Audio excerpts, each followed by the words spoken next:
Welcome to my channel. आज हम देखेंगे एक मच्छर और एक शेर की कहानी। तो चलिए शुरू करते हैं।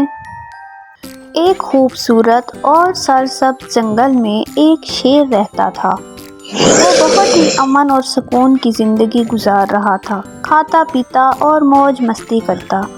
लेकिन एक दिन उसकी मुलाकात एक मच्छर से हुई जो कि बहुत ही हैरानकिन था। मच्छर ने उसे कहा कि क्या तुम समझते हो कि तुम बड़े हो तो तुम्हें कोई शिकस्त नहीं दे सकता? आज मैं तुमसे मुकाबला करने आया हूँ और मुझे तुमसे बिल्कुल डर नहीं लगता। शेर उसकी बात सुनकर बहुत हैरान हुआ और हंसने लगा और कहने लगा कि चलो देखते हैं तुम क्या कर सकते हो। आओ पहले तुम कोशिश कर लो। ये सुनकर मच्छर हंसने लगा और कहा कि देखो मैं क्या कर सकता हूँ, और अपने साथ अपनी पूरी टीम को बुला लिया और उसने शेर को तंग करना शुरू कर दिया। शेर ने उसे पहले तो सीरियस नहीं लिया, लेकिन जब उसने देखा कि मच्छर तो हद से ज़्यादा सीरियस लग रहा है तो उसे गुस्सा आ गया। उसने उसे काटने की कोशिश की, लेकिन मच्छर भाग गया। वो छोटा सा था। उसने उसे काटना शुरू कर दिया और परेशान करना शुरू कर दिया। कभी वो उसकी नाक पर काटता, कभी दुम पर। तमाम मच्छरों ने उस पर हमला कर दिया। शेर बहुत गुस्सा हुआ, लेकिन वो उसका कुछ नहीं बिगाड़ पा रहा था और वो सोचने लगा कि इतना सा पिद्दा सा मच्छर मुझसे मुकाबला कैसे कर सकता है। उसने कई बार मच्छर को काटने की कोशिश की, लेकिन हर बार मच्छर बच जाता।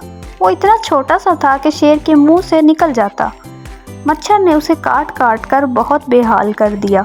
उसकी नाक पर, उसकी दुम पर, उसके पूरे जिस्म पर जगह जगह पर लाल लाल निशान बन गए।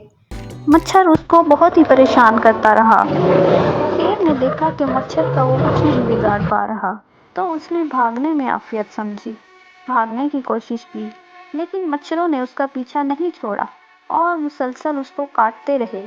शेर के मुंह पर निशान पड़ गए और वो गुस्सा होता रहा, गुस्से से चिल्लाता रहा, लेकिन मच्छरों ने उसे नहीं छोड़ा और उसका मजाक बनाते रहे कि जंगल के बादशाह को तो देखो जरा। तुम जैसे नाम नहाद बादशाह का यही हाल होना था। मैंने तुम्हें शिकस्त दे दी। अब मैं सबसे ज्यादा ताकतवर हूँ।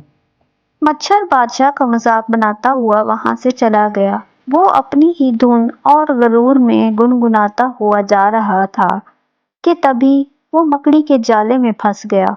उसने वहां से निकलने की बहुत कोशिश की, लेकिन नाकाम रहा। अपना पूरा जोर लगा दिया। एक मकड़ी वहां पर पहुंची और उसको खाने लगी। उसने मकड़ी की बहुत मिन्नतें की, लेकिन मकड़ी ने उसे नहीं छोड़ा और अपनी खुराक बना लिया। तो दोस्तों, इससे साबित होता है कि गरूर का सर हमेशा नीचे होता है। हमें गरूर नहीं करना चाहिए अपनी ताकत और अक्ल पर।